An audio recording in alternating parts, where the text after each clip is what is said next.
dogfight, a back and forth.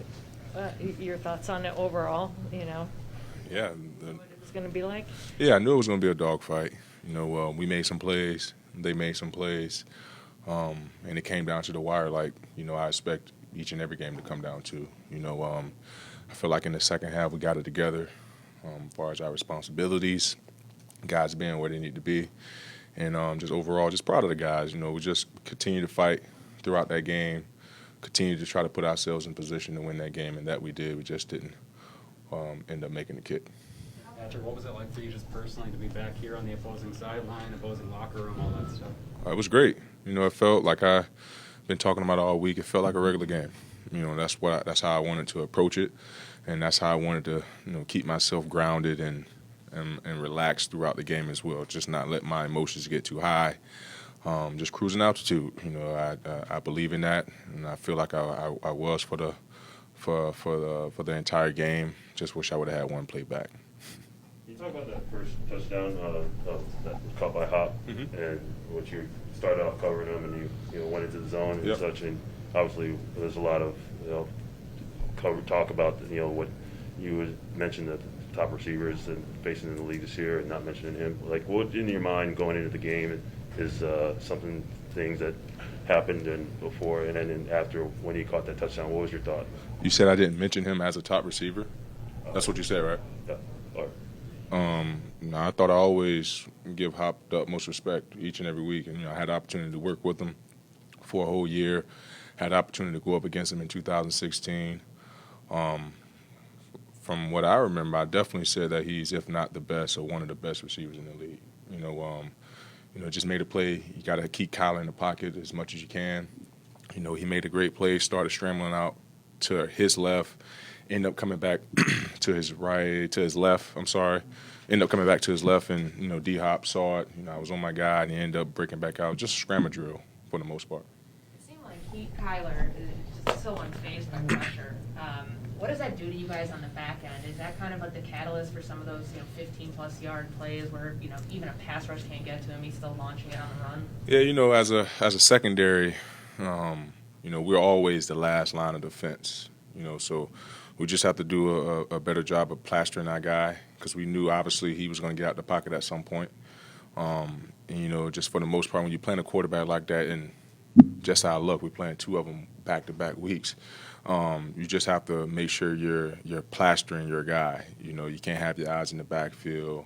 You just have to be on your guy with that type of quarterback, because for the most part, he's looking, when he does scramble and run around, if he doesn't dip inside, if he's outside the tackle box, he's looking to throw the ball. So our main focus was trying to keep those rush lanes cloudy for him, not allow him to get outside. But obviously things happen throughout the course of the game. And on the back end, as a secondary, we just have to try to make that up for the guys up front. But I think we have a good team. We're in a not so much of a good space being 0-2, but we have a lot to learn from and a lot to build on as well. How do you not let that snowball? 0-2, even though it's week 2, that still feels like a hole to climb out of. As somebody who's been in the league for 10-plus years now, Yep. How do you get the younger guys or anybody else to kind of follow and realize, hey, the season's not over going into week 3? Just keep fighting, because the last 2 games we were right there to win both of those games. And just talking to the guys in the locker room, it's going to turn for us. We just have to continue to believe in one another, continue to believe in our coaching staff, the game plan that they're putting together for us each and every week.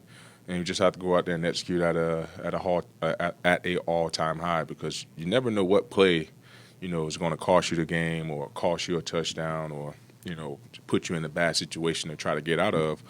But at the end of the day, like I said, guys continue to fight, and I don't expect that to die off here going into week 3. Did you get a good look at Vigil's interception and touchdown? Did you? No, I didn't. I can't remember what coverage we were in. I know I was in coverage down the field. Was it the third down or second down? It was somewhere. Second down. I thought so. And I was down the field. I just heard the crowd kind of take a gasp for air. So I knew we had to do something good, and I looked up on the big screen, and Nick was going the other way with the football. And Nick has been phenomenal for us since he got here in OTAs, throughout many camps, and he's been making plays for us thus far throughout this season. As you're talking about Murray getting out of the pocket and being able to make things happen, on the long touchdown to Moore there, I guess, is that kind of as good of an example as any of how he can hurt you on a scramble play? Oh, yeah. Like I said, when the proof is in the pudding. When he breaks the pocket out left or right, he's looking to throw the ball for the most part. And then if it's not there, he's going to take off with the ball. But, that was just a tough situation for us to be in. Like I said, being in the zone coverage, and now you having the guy break the pocket, you want to make sure you maintain plastering your guy and the guy that you're in front of. So, that was a tough tough bullet to bite, right before halftime. And statistics shows, if a team scores before halftime, they have a good 76% chance of winning the ball game. But I feel like in the second half we came out balling, guys flying around, making tackles, making plays, just didn't make enough plays to win this game. Last few questions. What were you thinking on the final drive, Patrick, watching the offense move into position and then your vantage point on the kick? Yeah, I thought we was obviously moving the ball. We were very aggressive, throwing the ball, putting ourselves in a position to go ahead and win that game. Just ultimately the kick didn't go through the uprights.